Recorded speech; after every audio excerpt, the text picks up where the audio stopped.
Quand toute la planète se rue sur le pétrole russe, que fait l'Europe? Elle regarde ses usines fermées. Imaginez la scène, le détroit d'Ormuz, l'artère vitale du commerce mondial du pétrole, soudain bloqué par l'Iran. Les marchés internationaux paniquent. Le prix du baril s'envole de 70 à 100 dollars en 2 semaines seulement. Les réserves de gaz européennes fondent à vue d'œil, tombant à des niveaux critiques. 29% en Europe, 21% en France, bien en dessous du seuil de sécurité. Les industriels tirent la sonnette d'alarme. Encore 30 jours de crise et les tuyaux s'arrêtent. La production s'effondre.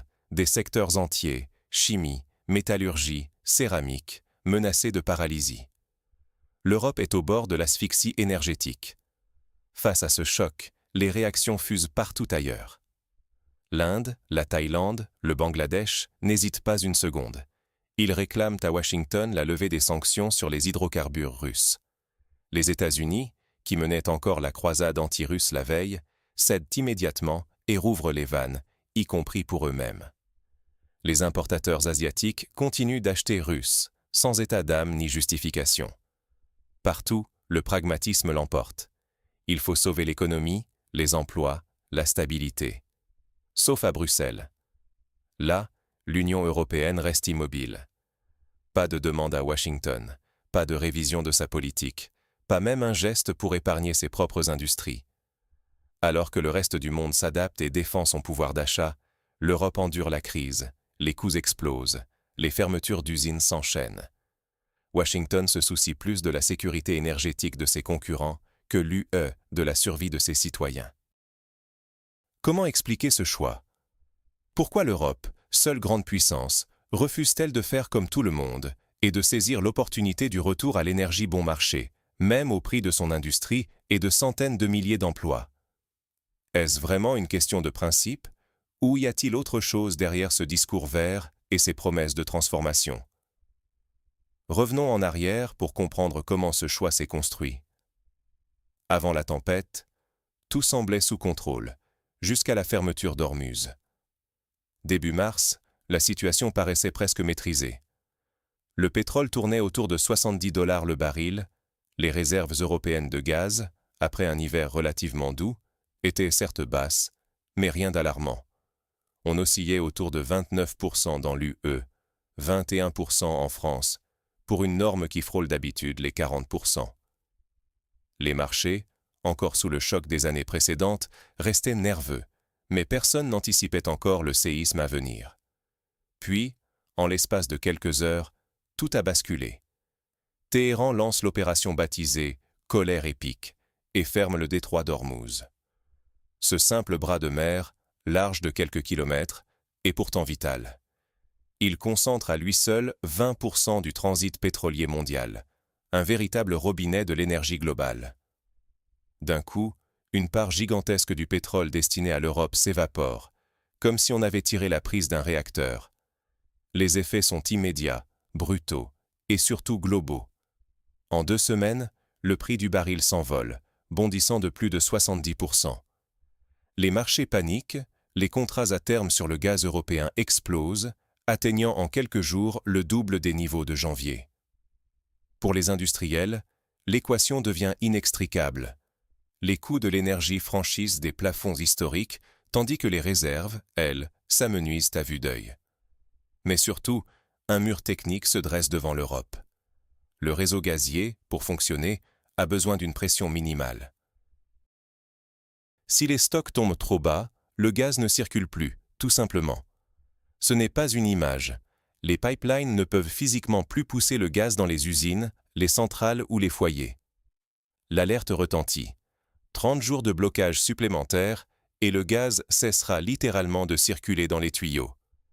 C'est l'arrêt programmé de la machine industrielle européenne, pas un ralentissement, un arrêt complet. Et derrière cette menace, ce sont des secteurs entiers qui se retrouvent au bord du gouffre. Chimie, métallurgie, verrerie, céramique. Toutes les industries qui exigent un flux continu de gaz se retrouvent menacées de paralysie. L'Europe replonge dans une crise énergétique d'une ampleur comparable au choc pétrolier de 1973.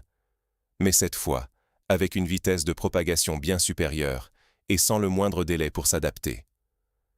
Face à ce séisme, la réaction du reste du monde est sans appel, pragmatique, rapide, presque instinctive.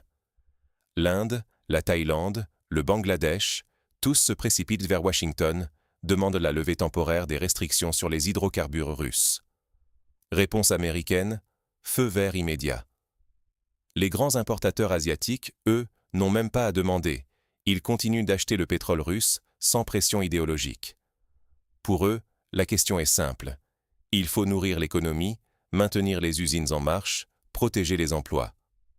Washington, pourtant architecte des sanctions contre Moscou, suit la même logique. En quelques jours, les États-Unis assouplissent leurs propres restrictions, sans tambour ni trompette, sans débat public sur les principes. Un seul mot d'ordre. Garder les lumières allumées, quoi qu'il en coûte. À l'inverse, l'Europe reste pétrifiée.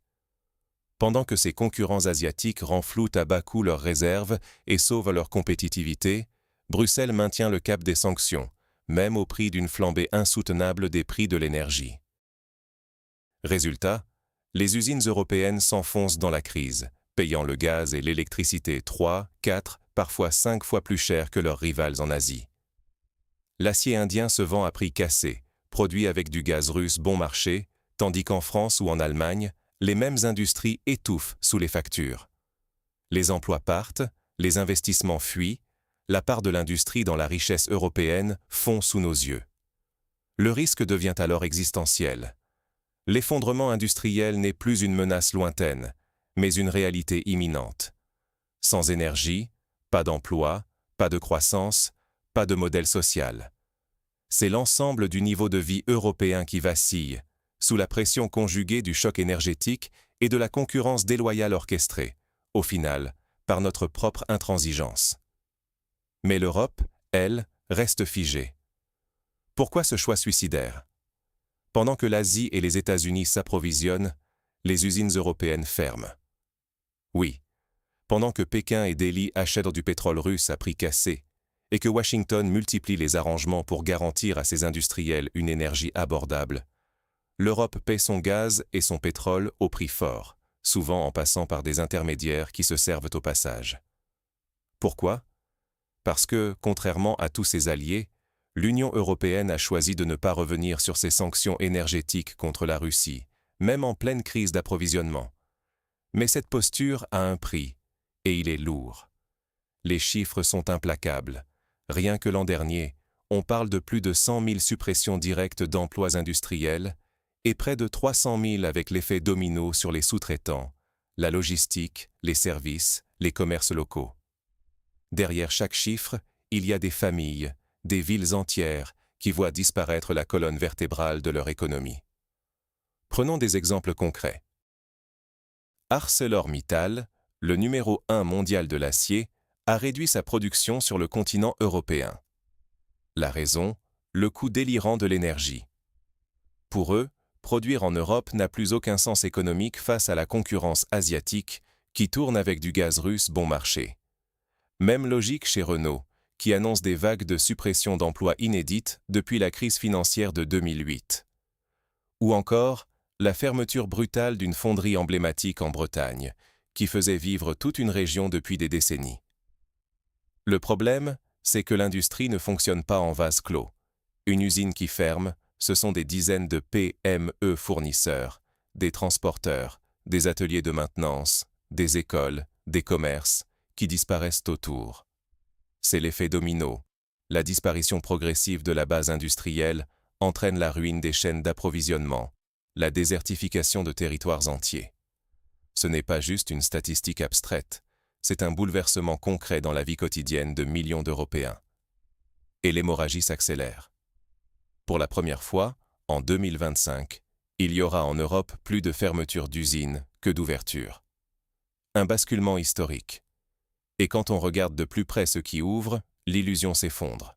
Sur les 244 nouveaux sites industriels recensés, une grande partie sont de petites start-up, souvent ultra subventionnées, avec des effectifs réduits et une viabilité économique très incertaine à moyen terme. Même les rapports officiels l'admettent. Personne ne sait si ces entreprises existeront encore dans 5 ans. On échange donc, très concrètement, des bassins d'emplois industriels stables contre une poignée de start-up dont la moitié risque de fermer avant même d'avoir payé leur premier loyer longue durée. Et ce n'est pas tout. Ces start-up survivent surtout grâce à de lourdes subventions publiques. Or, d'où viennent ces fonds?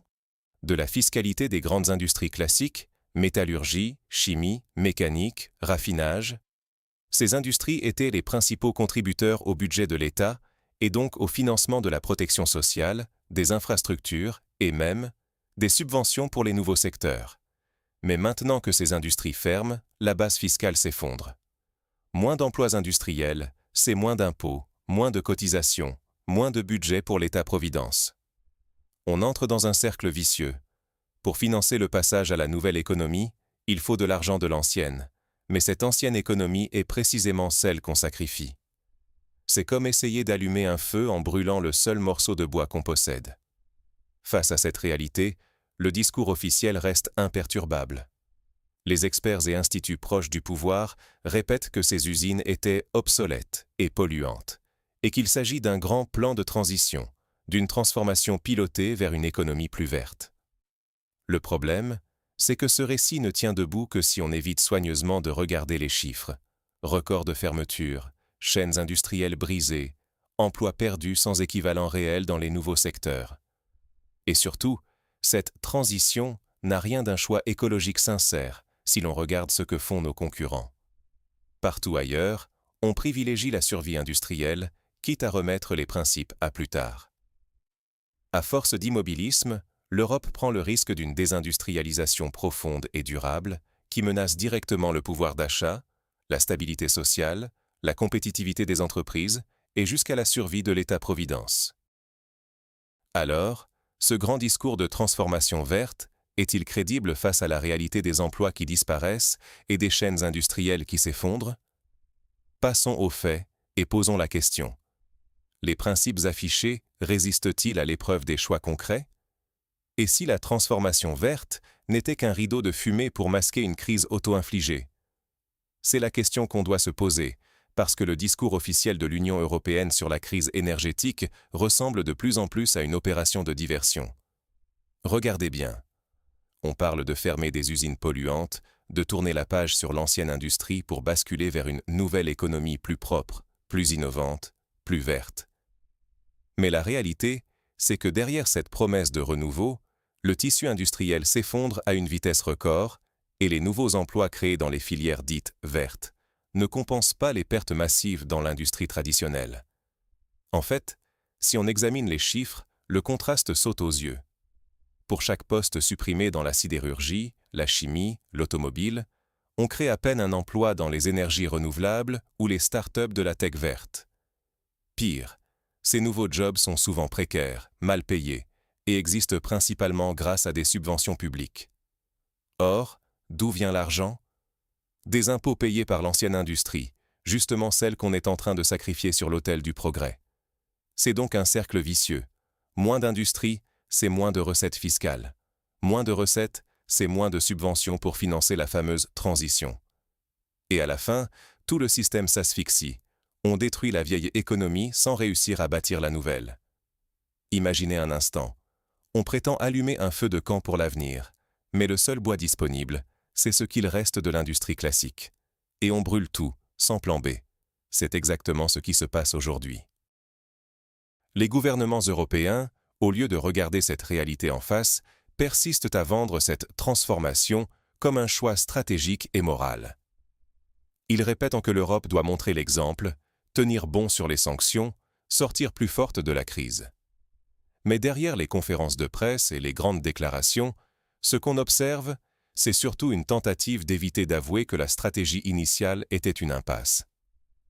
La meilleure preuve, c'est l'incroyable flexibilité des principes européens selon les circonstances. Officiellement, la politique des sanctions est une affaire de morale, de défense des valeurs démocratiques. Mais l'histoire récente nous montre que le pragmatisme l'emporte toujours, sauf quand il s'agit de la Russie. Prenez le cas syrien. En mai 2005, l'UE a levé des sanctions contre Damas, alors même que les rapports sur les massacres de civils s'accumulaient. Aucune justification publique solide, aucun débat sur les valeurs. Simplement, la conjoncture diplomatique et économique l'imposait. Alors on a trouvé une pirouette pour passer l'éponge. Des exemples comme celui-ci, il y en a plein dans la politique étrangère européenne. Sanctions imposées, assouplies, retirées, selon ce qui arrange, et jamais pour des raisons de principe, mais parce que les intérêts du moment l'exigent. Mais aujourd'hui, face à la Russie, ce n'est pas le cas. Malgré l'effondrement industriel, la chute historique du solde commercial, le gaz qui manque et l'exode de centaines de milliers d'emplois, l'UE campe sur ses positions. Même quand ses alliés directs, comme les États-Unis, demandent et obtiennent des dérogations. Même quand Washington, qui a initié les sanctions, suspend lui-même temporairement les restrictions pour protéger son industrie. Alors, pourquoi ce deux poids deux mesures? Pourquoi la Syrie, c'est tolérable, mais la Russie, c'est intransigeance totale, au point de menacer la stabilité économique et sociale de tout un continent? Parce qu'au fond, il ne s'agit pas de principe. Il s'agit d'un calcul politique, d'une mécanique du déni. Revenir sur les sanctions énergétiques russes, ce serait avouer que toute la stratégie du départ était une erreur monumentale. Ce serait reconnaître, devant les électeurs, qu'on a sacrifié l'industrie européenne, le pouvoir d'achat, des centaines de milliers d'emplois, pour rien. Or en politique, admettre une telle faute, c'est signer la fin de sa carrière. Voilà pourquoi on brandit la transition verte comme un alibi. Les fermetures d'usines, on explique que c'est la transformation planifiée vers l'économie du futur. Le chômage, c'est un simple effet de passage vers les métiers de demain. Le recul industriel, c'est présenté comme un choix volontaire, une épuration des vieilles technologies. Mais tout ça, ce n'est pas un plan, c'est un camouflage. Ce n'est pas un modèle de société, c'est une fuite en avant pour éviter d'affronter la réalité. Sauf qu'à force de maquiller la crise en transformation, le risque, c'est une rupture du contrat social. Quand les citoyens réalisent que tout le discours vert n'est qu'un prétexte pour justifier leur appauvrissement, la défiance explose. Et derrière, c'est la spirale du déclin. Moins d'industrie, moins d'emplois qualifiés, moins de ressources pour financer l'éducation, la santé, la protection sociale. Bref, c'est tout le modèle européen qui vacille. Alors, la vraie question c'est: que se passerait-il si l'UE reconnaissait enfin ses erreurs et décidait d'agir selon ses propres intérêts, comme le fait le reste du monde? C'est ce qu'on va explorer tout de suite. Et si l'Europe agissait enfin pour sauver son industrie, que gagnerait-on réellement? Imaginons un instant que l'Union européenne fasse le même choix pragmatique que ses alliés, qu'elle lève ses sanctions énergétiques contre la Russie et rouvre le robinet du gaz et du pétrole à bas prix. Quels seraient les résultats, ici et maintenant, pour nos entreprises, nos emplois et notre quotidien? D'abord, l'effet serait immédiat sur le coût de l'énergie. Tout le monde ressent aujourd'hui le poids des factures qui explosent, à la maison comme à l'usine. Revenir à des hydrocarbures russes bon marché, c'est faire baisser d'un coup la facture énergétique, permettre à nos usines de tourner à nouveau à plein régime, et surtout, redonner un coup de fouet à la compétitivité de nos entreprises. C'est un simple calcul. Moins d'argent dans le gaz, plus de marge pour investir, embaucher, innover. Les premiers gagnants seraient les secteurs les plus durement touchés par la crise énergétique. La métallurgie, la chimie, le raffinage, la construction mécanique. Ces secteurs, c'est le cœur battant de l'industrie européenne. La métallurgie, par exemple, fournit le matériau de base pour tout ce qui se construit. Voitures, ponts, infrastructures. Aujourd'hui, produire de l'acier en Europe coûte trop cher, et les conséquences sont dramatiques. Fermeture d'usines, perte de savoir-faire, emplois détruits. Or, ce n'est pas parce qu'on ne consomme plus d'acier, c'est juste qu'on l'importe d'Asie, là où l'énergie est moins chère. Même logique pour la chimie. Sans gaz abordable, pas de plastique, pas d'engrais, pas de médicaments à prix compétitif. Toute la chaîne productive se grippe et c'est toute l'économie qui ralentit. Quant à la construction mécanique, c'est non seulement des milliers d'emplois qualifiés, mais aussi l'export, la balance commerciale, le dynamisme des régions industrielles. Ce sont ces emplois-là qui disparaissent en premier, et qui, une fois partis, ne reviennent pas facilement. Un ouvrier hautement qualifié, un ingénieur de maintenance, ne se reconvertit pas du jour au lendemain dans une start-up numérique. Justement, parlons-en de ces start-up dites vertes. On nous les présente comme l'avenir, mais derrière les discours, la réalité est plus fragile. Beaucoup dépendent de subventions publiques, rarement pérennes, et créent peu d'emplois stables. À l'inverse, une industrie forte, même sur des filières classiques, c'est des milliers d'emplois directs et indirects, des salaires, des cotisations, des familles qui vivent. C'est aussi une base fiscale solide pour financer, justement, la transition écologique sur de vraies bases, car sans industrie, il n'y a plus de recettes pour financer les retraites, l'hôpital ou les subventions au vert. Relancer l'industrie, c'est donc stopper l'hémorragie de l'emploi, redynamiser les territoires sinistrés, remettre l'ascenseur social en route. C'est donner une perspective à la jeunesse, aux régions frappées par les fermetures d'usines, aux familles inquiètes pour demain. Pour beaucoup, c'est la différence entre une vie digne, avec un emploi qualifié, et la précarité ou le chômage de longue durée. C'est aussi, sur le plan collectif, préserver la cohésion sociale et éviter que la colère, le désespoir, ne se transforment en tension politique ou en défiance vis-à-vis de l'Europe elle-même. Enfin, derrière la question énergétique, il y a tout simplement l'avenir de notre modèle social. L'industrie, c'est la source de la richesse nationale. Ce sont ces impôts qui financent les écoles, les routes, la santé. Si elle disparaît, le socle fiscal s'effondre, et avec lui, la capacité à investir dans la transition verte, mais aussi à maintenir notre niveau de vie, notre sécurité sociale, notre paix sociale.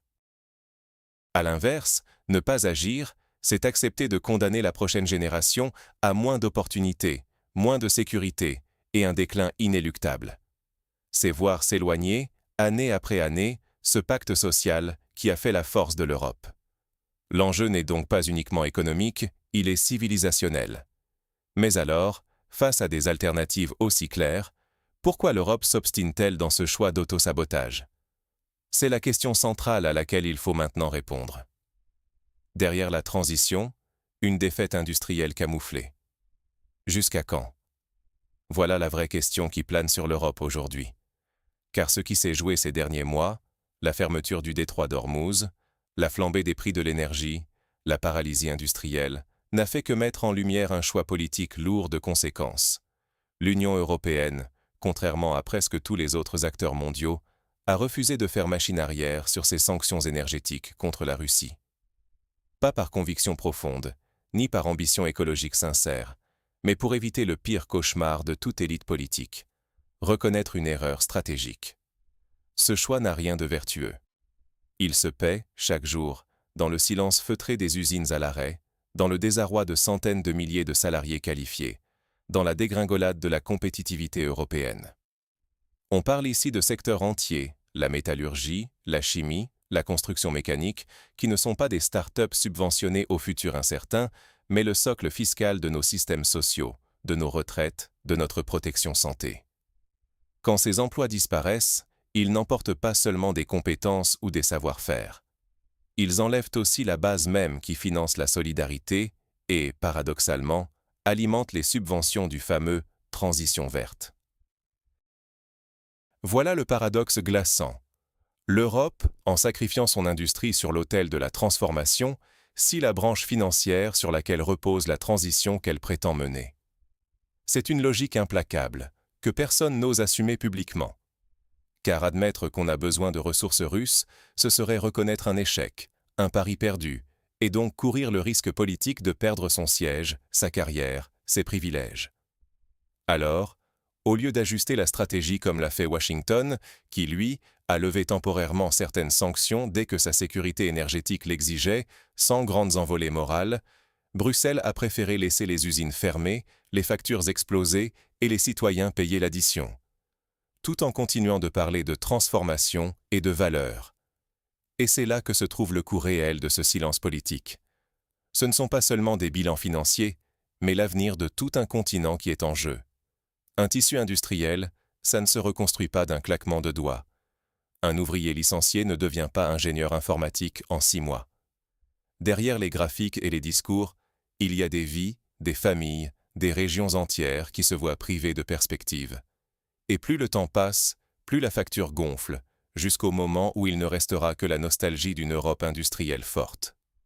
Dans ce contexte, la transition ressemble moins à une vision d'avenir qu'à un écran de fumée commode pour masquer une crise, voire une défaite, que l'on refuse de nommer. Pendant que les concurrents mondiaux profitent de l'énergie peu chère pour renforcer leur industrie, l'Europe se prive elle-même, volontairement, d'atouts essentiels. Mais pourquoi? Pour ne pas perdre la face, pour préserver un récit politique, pour sauver la carrière de quelques-uns, quitte à sacrifier le bien-être du plus grand nombre. Alors, la véritable question qui se pose, c'est « ce choix est-il réellement celui de l'intérêt général ou seulement celui d'une élite ?» Jusqu'où l'Europe peut-elle aller dans cette fuite en avant, sans jamais rouvrir le débat ni écouter les alertes venues de l'industrie, des économistes, des citoyens eux-mêmes? Le prix du silence, c'est l'avenir industriel et social de l'Europe. Et chaque jour qui passe sans remise en question rend le retour en arrière plus difficile, plus douloureux. À vous la parole maintenant. Pensez-vous que cette posture politique soit tenable? Ou voyez-vous derrière le discours vert une crise bien plus profonde que ce qu'on veut bien admettre? Dites-le en commentaire, car ce débat mérite d'être ouvert, et toutes les voix comptent. Si vous avez trouvé cet éclairage utile et que vous voulez continuer à décortiquer les vraies conséquences des choix politiques européens, abonnez-vous à la chaîne. On se retrouve très bientôt pour de nouvelles analyses, toujours sans filtre, toujours au plus près des faits. Merci d'avoir suivi jusqu'au bout.